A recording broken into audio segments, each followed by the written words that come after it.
Dios cuida a la Iglesia como una gallina cuida a sus polluelos bajo sus alas. Uno con ellos, unidos con los cristianos perseguidos en el mundo. Te damos la bienvenida una vez más a Uno con ellos, un espacio de puertas abiertas producido aquí en los estudios de Radio Encuentro, Radio Transmundial en España. Yo soy Mateus Rodríguez. Hemos estado durante una serie de episodios abordando la situación de la India y en este caso nos trasladamos a un país un poco más cerca y hablamos de Siria. Hola Ted, muchas gracias por estar con nosotros. Pues muchas gracias de nuevo por abrir este espacio para poder hablar de la Iglesia que sufre persecución. Y hablamos de la Iglesia y de cada uno de sus miembros porque una característica de este espacio es conocer casos concretos, testimonios personales de personas que son perseguidas debido a su fe, debido a ser seguidores de Jesucristo. Y en esta ocasión conoceremos los detalles de la vida de Ferial, una persona que vive en Siria. Pero para poder ubicarnos, para poder conocer un poco también del contexto en el que está y entender por qué sufre persecución, es importante también conocer la situación del país y cuál es la situación actual de Siria para los cristianos. Sí, el centro del trabajo de Puertas Abiertas en Siria tiene que ver con los centros de esperanza. Y el director del trabajo que llevamos a cabo en Oriente Medio, Pastor Tomás, explica. Y entonces, desde su palabra, desde su perspectiva, dice, según empeoraba la situación en Siria y el llamado Estado Islámico se instalaba en Irak, los líderes de las iglesias vinieron a Puertas Abiertas a pedirnos que les acompañáramos. Reunimos a un equipo de trabajo junto con expertos externos. Les preguntamos cuál era la necesidad. Y esta fue la respuesta que ellos nos dieron. Esperanza. La Iglesia y la sociedad necesitan esperanza. Y así nació el concepto de esta campaña para todo el ministerio. Esperanza para Oriente Medio. A lo largo de los siglos, la Iglesia ha sido la portadora de la esperanza. Por lo tanto, estamos convencidos de que la única esperanza viene por medio de la Iglesia, porque Jesús es la esperanza. Al observar la dramática situación de Siria e Irak, sentimos que Dios nos ha llamado a fortalecer a la Iglesia. Aunque ahora la Iglesia allí es más pequeña, creemos firmemente que su influencia permanecerá. Dios conservará su remanente. La Iglesia nació en Oriente Medio y la Iglesia estará allí para transmitir el amor de Dios a los musulmanes. Un elemento de nuestra campaña de esperanza para Oriente Medio fue el de los centros de esperanza.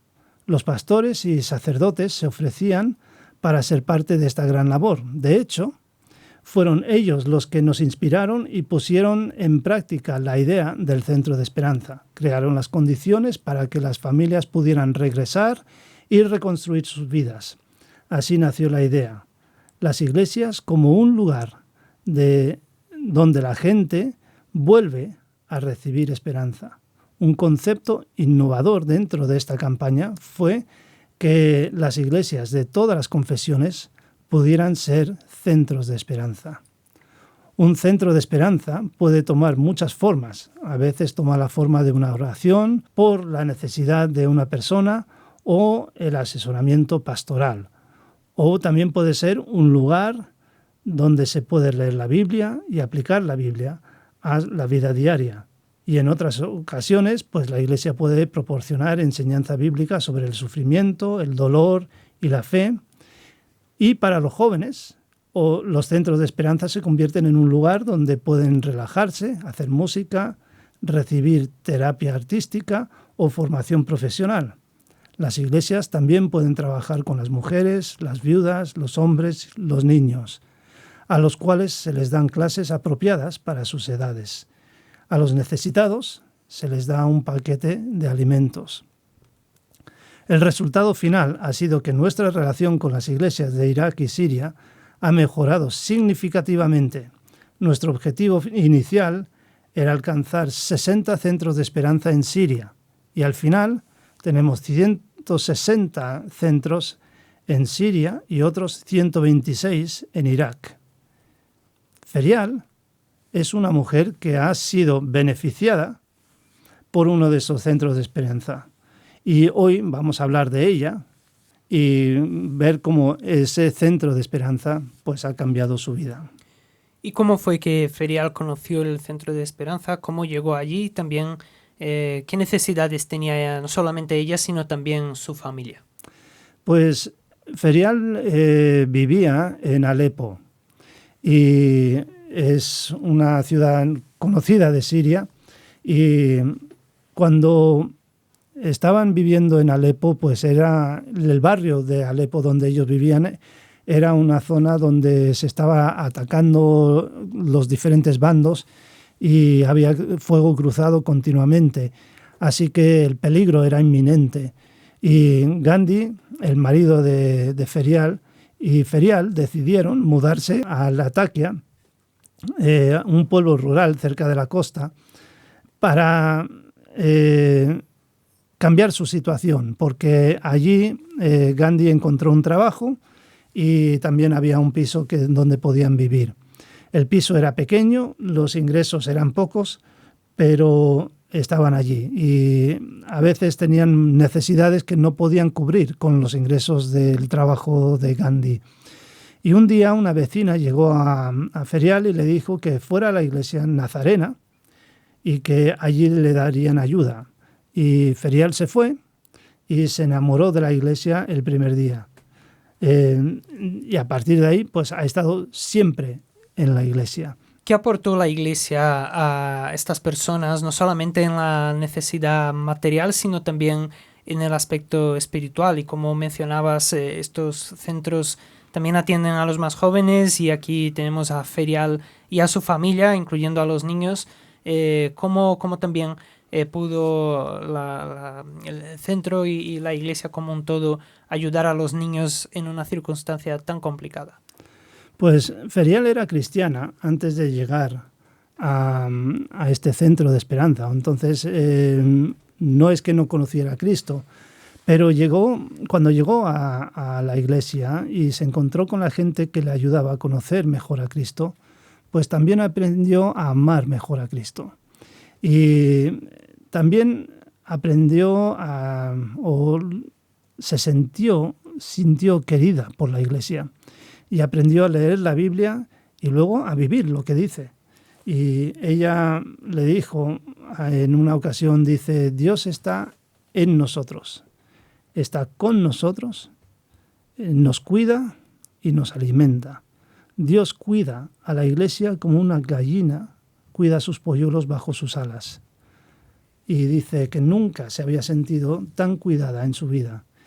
Y luego además sus niños estaban felices porque también sentían el amor de Dios en sus vidas. Y ahora, de cara al futuro, ¿cómo se depara el futuro para Ferial?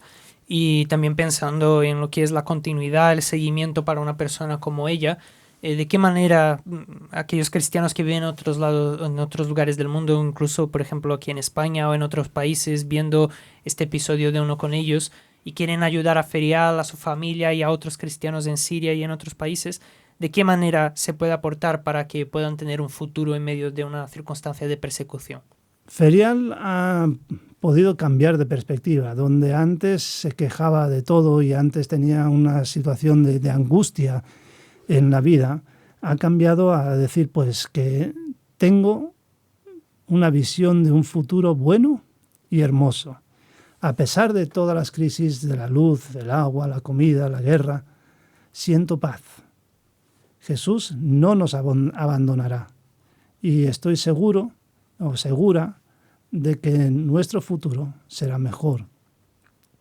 Por lo tanto, ¿qué podemos hacer si estamos interesados en ayudar a personas como Ferial?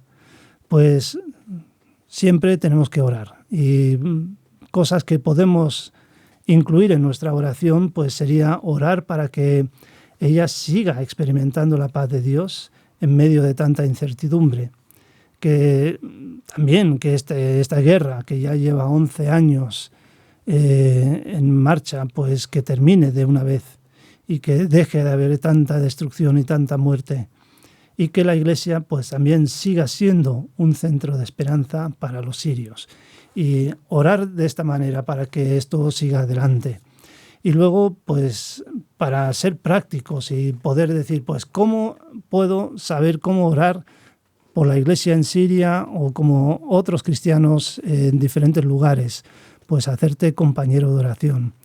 Y para hacerlo tienes que entrar en nuestra página web de Puertas Abiertas, es puertasabiertas.org. puertasabiertas.org. Entras en esta página y verás arriba a la derecha una palabra, es involúcrate, y si pinchas ahí con el ratón se abre un desplegable y verás la palabra, un acróstico que dice oremos, y eso, cada letra de la palabra oremos tiene un significado y tú puedes ver ese significado ahí en la página web. Y luego hay un formulario para poder entrar y dar tu información para que nosotros podamos enviarte a ti lo que es la información sobre los cristianos que perseguidos. Enviamos una revista cada mes con temas de oración para cada día sobre personas concretas, sobre situaciones concretas, para que luego tú puedas tener la sensación de que estás orando por algo concreto, para que Dios intervenga de una forma real en las vidas de los cristianos que sufren persecución. Así que entra en puertasabiertas.org, pincha en involúcrate, luego pincha en oremos y rellenas el formulario para hacerte compañero de oración. Pues muchas gracias, Ted, por estar con nosotros una vez más, dando a conocer la situación de los cristianos que sufren persecución en diferentes países. En este caso nos hemos acercado a Siria y hemos conocido el testimonio de Ferial, una mujer que con su familia fueron acogidos por esos centros donde se les ha dado todo el apoyo en medio de una situación de guerra, acompañada también por toda la persecución que sufren los cristianos en ese contexto. Muchas gracias y hasta la próxima. Pues igualmente, muchas gracias por abrir este espacio para poder hablar de esta situación. Y a ti que nos acompañas, también muchas gracias por haber estado con nosotros. Ya sabes que puedes obtener más información sobre cómo ayudar a los cristianos perseguidos en puertasabiertas.org. Si quieres información más concreta, si tienes dudas, puedes escribir a info@puertasabiertas.org o también contactar a través del teléfono 955-944-770. Este espacio es uno con ellos, uno con los cristianos perseguidos por su fe en diferentes países del mundo, un espacio de puertas abiertas, y te esperamos en el próximo episodio para seguir conociendo cómo viven y cómo ayudar a estas personas que tanto sufren en tantos lugares. Hasta la próxima.